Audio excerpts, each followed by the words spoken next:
નમસ્કાર. ભગવદ્ ગીતા જીવન મુક્તિ ચેનલ ઉપર આપ સૌનું સ્વાગત છે. આજે આપણે 5 ઇન્દ્રિયો વડે જે જોઈએ છે, અનુભવીએ છીએ, એના વિશે વાત કરીશું. આ આપણા ઉપનિષદોએ આપણા જીવનની બહુ જ ઝીણવટપૂર્વક જોયું છે અને એમણે 4 અવસ્થાઓ જોઈ છે. એમાં આપણે જે દિવસના 24 કલાક છે એમાં 3 અવસ્થાઓ છે. જાગૃત અવસ્થા, આપણે જાગતા હોઈએ છીએ અને કર્મો કરીને વસ્તુઓને ભોગવતા હોઈએ છીએ. બીજી છે આપણી સ્વપ્નાવસ્થા અને ત્રીજી છે આપણી સુષુપ્તાવસ્થા, ગાઢ નિદ્રા, ડીપ સ્લીપ. આ ત્રણેય આપણી અવસ્થાઓનું એનાલિસિસ આપણા ઉપનિષદોએ કર્યું છે. જે લોકો નથી જાણતા એમના માટે કહું છું કે આપણા સનાતન હિન્દુ ધર્મમાં વેદોનું સ્થાન સર્વોચ્ચ છે અને એમાં કર્મ યોગ વિશે પણ જણાવ્યું છે અને ભક્તિ યોગ વિશે પણ જણાવ્યું છે, જે આપણને જીવન મુક્તિ માટે કામમાં આવે છે. અને છેલ્લે કર્મ માર્ગ અને ભક્તિ માર્ગથી જેના મન અને ચિત્ત શુદ્ધ થઈ ગયા છે એ લોકો અંતમાં જ્ઞાન માર્ગે આવે છે, આત્મજ્ઞાનના માર્ગે. તો કર્મ અને ભક્તિ એ જ્ઞાન માર્ગે ચડવાનું એક સાધન છે. એ આપણને ડાયરેક્ટ મુક્તિને મોક્ષ નથી અપાવી શકતા, પણ જ્ઞાન માર્ગે આપણે જો આગળ વધીએ તો એમાં એટલું બધું ઊંડાણપૂર્વક બધા ઉપનિષદોમાં આપણને આત્મા વિશેનું જ્ઞાન આપ્યું છે કે એ આત્મજ્ઞાન જો આપણા મનમાં દ્રઢ થઈ જાય તો મોક્ષ નિશ્ચિત થઈ જાય છે. તો આજે મને એક ગીત યાદ આવ્યું કે એક ગીત એવી રીતે ગાયું છે, જિંદગી ખ્વાબ હૈ, ખ્વાબ મેં झूठ है क्या और भला सच है क्या. આની અંદર કવિની કલ્પના જોવા જેવી છે કે એણે પહેલો પ્રશ્ન એ પૂછ્યો છે કે झूठ है क्या और भला सच है क्या, સાચું પણ શું છે. એ જ વસ્તુ જાગૃત અવસ્થામાં પણ છે, પણ આપણે હવે એ જોઈએ કેવી રીતે. આપણને જ્યારે જાગૃત અવસ્થા પૂરી થાય અને ગાઢ નિદ્રામાં જઈએ ત્યારે આપણે સ્વપ્નાવસ્થામાં જતા હોઈએ છીએ અને સ્વપ્નાવસ્થામાં આપણને દરેક વસ્તુઓ પણ જોવા મળે છે, વિવિધ પ્રકારના અનુભવો પણ થાય છે. તમે જે જાગૃત અવસ્થામાં વાઘ જોયો હોય એ જ વાઘ, તો એવો જ વાઘ તમને સ્વપ્નાવસ્થામાં જોવા મળે છે. તમે જાગૃત અવસ્થામાં ગભરાઈ જાઓ છો એમ સ્વપ્નાવસ્થામાં પણ ગભરાઈને દોડવા માંડો છો. કોઈ જ ફરક નથી પડતો. ફરક એટલો જ છે કે જાગૃત અવસ્થામાં 5 ઇન્દ્રિયો તમારી કામ કરતી હોય છે, સ્વપ્નાવસ્થામાં ઇન્દ્રિયોનો સાથ નથી હોતો, ફક્ત અને ફક્ત મનની કલ્પનાઓ હોય છે. એ જ રીતે માની લો કે તમને જાગૃત અવસ્થામાં લાડવા ગળ્યા લાગે છે તો સ્વપ્નાવસ્થામાં પણ ગળ્યા જ લાગે છે, એ કોઈ કડવા નથી લાગતા.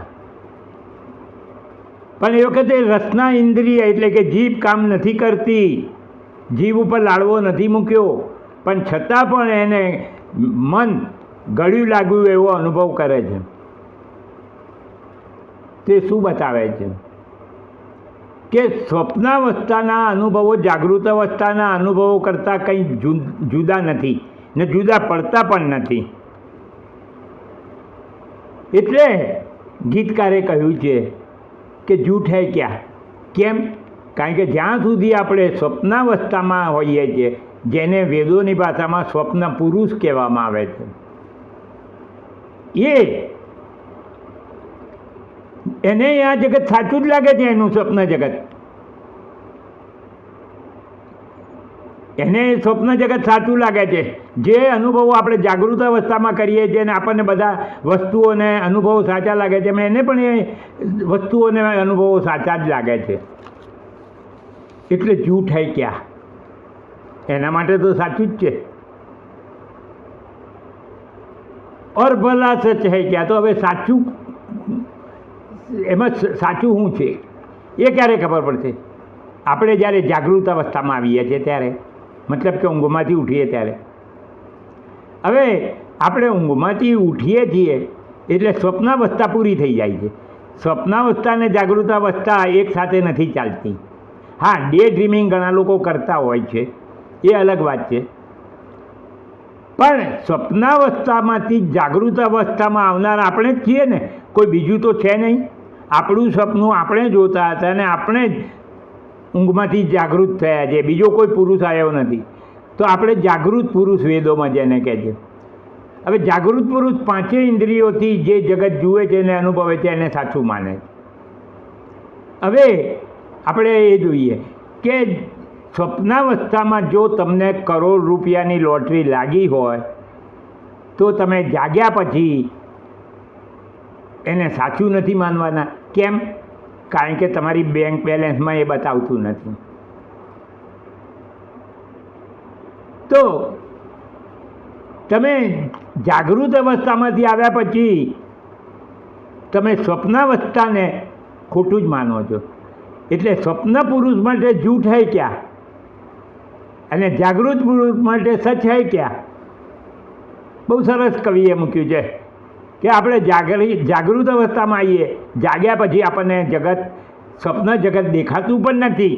આપણે ઈચ્છીએ તો અરે ઇવન યાદ નથી રહેતું. આપણને એટલું બધું ગમતું ને સ્વીટ ટેસ્ટ સ્વપ્નું હોય એ પણ યાદ નથી રહેતું. કદાચ થોડી ઘણી એની ઇમેજ કે મેમરી ખબર હોય છે, પણ એ અનુભવ આપણે નથી કરી શકતા. તો જાગૃત અવસ્થામાં સ્વપ્નાવસ્થા ખોટી જ છે.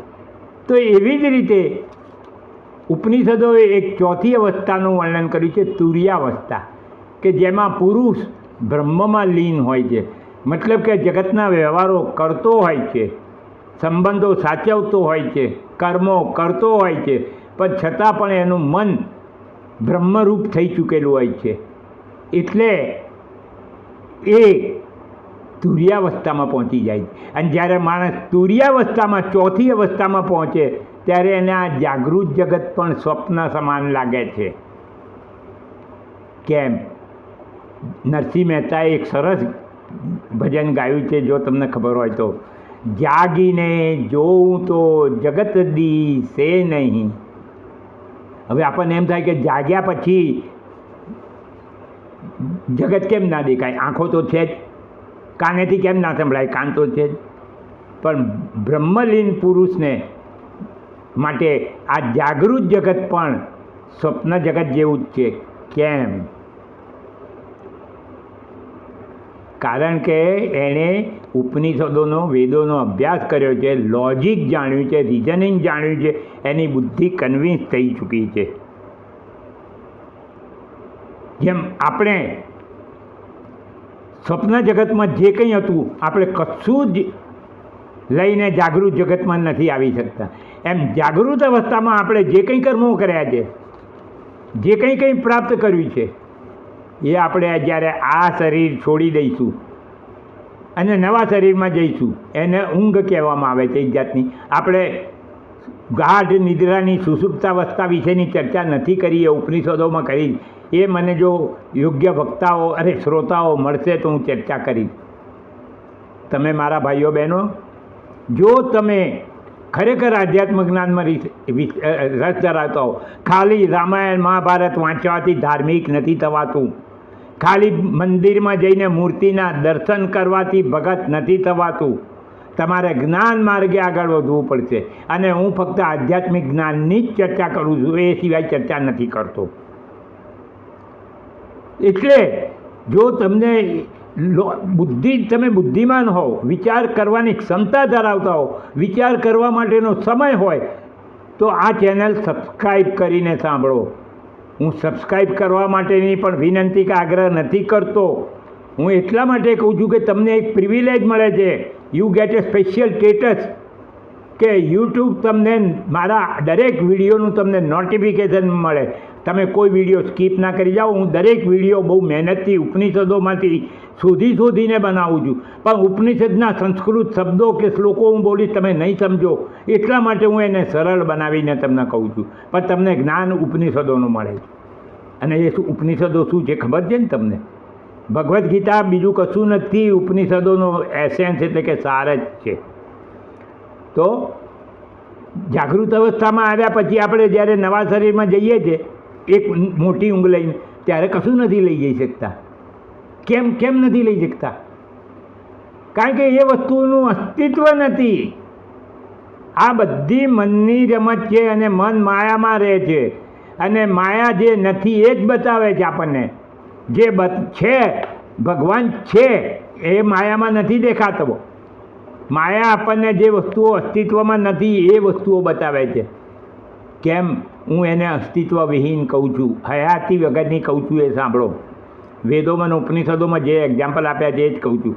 બહુ ડિટેલમાં વિડીયો બનાવતો રહીશું જ્યારે ઉપનિષદો ઉપર ચર્ચા કરીશ કે પરિવર્તનશીલ અને નાશવાન વસ્તુ એટલે કે ઉત્પત્તિ તેની થતી હોય ને જે નાશ પામતી હોય એ વસ્તુનું કદી વાસ્તવિક અસ્તિત્વ નથી હોતું. It has a borrowed existence. કેમ હું આમ કહું છું એનું તમને 2 ઉદાહરણ આપું છું. પહેલું ઉદાહરણ, સોનાની વીંટી આપણે શોખથી પહેરીએ છીએ, પણ સોનાની વીંટી સોનામાંથી ઉત્પન્ન થાય છે. અત્યારે પણ એ સોનારૂપ જ છે અને અંતે પણ એ નાશ પામીને સોનું જ રહેવાની છે. તો એક્ઝિસ્ટન્સ કોનું રહ્યું? સોનાનું છે. વીંટીનું કોઈ વાસ્તવિક અસ્તિત્વ જ નથી. આપણે સોનાને જ વીંટી તરીકે જોઈએ છીએ. વીંટી નામની કોઈ વસ્તુ જ, વીંટી ખાલી નામ અને રૂપ છે, મનની કલ્પનાઓથી, માયાથી. પણ સોનું અસ્તિત્વવાળું છે, વીંટીનું અસ્તિત્વ નથી મારા ભાઈઓ. બરફ આપણે જોઈએ છે, ઠંડો લાગે છે, બધું જ બરાબર છે, પણ બરફ નામની કોઈ વસ્તુ નથી. આપણા નામરૂપ છે પણ એનું અસ્તિત્વ નથી. કારણ કે પાણી જ બરફ બને છે. અંડર સર્ટેન કન્ડિશન પાણી જ બરફ બન્યું છે, પાણી જ વરાળ બન્યું છે. પણ વરાળ પણ છેલ્લે પાણી થઈને રહે છે, બરફ પણ છેલ્લે પાણી થઈને રહે છે. કારણ કે એનો નિયમ જ છે કે effect goes to the cause. જે કાર્ય હોય એ છેલ્લે કારણમાં જ ભળીને રહે છે. તો મારા ભાઈઓ, તમે મને કહો કે આ જગતમાં એવી કઈ વસ્તુ છે કે જે નિત્ય નિરંતર રહેવાની છે? સૂર્ય, ચંદ્ર, તારા, પૃથ્વી, હિમાલય પર્વત, નદીઓ બધું જ બદલાઈ જવાનું છે. બધું જ એક દિવસે નાશ પામીને નવા રૂપે આવવાનું છે. એટલે અત્યારે તમે જે નામ રૂપે જુઓ છો એ જગત મિથ્યા છે, અસ્તિત્વ વગરનું છે. એટલે જેનું અસ્તિત્વ જ નથી. માની લો કે લાડવો હોય અથવા તો ડબ્બો હોય તો હું હાથમાં પકડીને લઈ જાઉં, પણ મારી મને કલ્પના કરેલી છે એક ડબ્બાની કે લાડવાની. હું એ કેવી રીતે લઈ જાઉં બહારગામ? કેવી રીતે લઈ જાઉં? કારણ કે એની અસ્તિત્વ નથી, હયાતી નથી.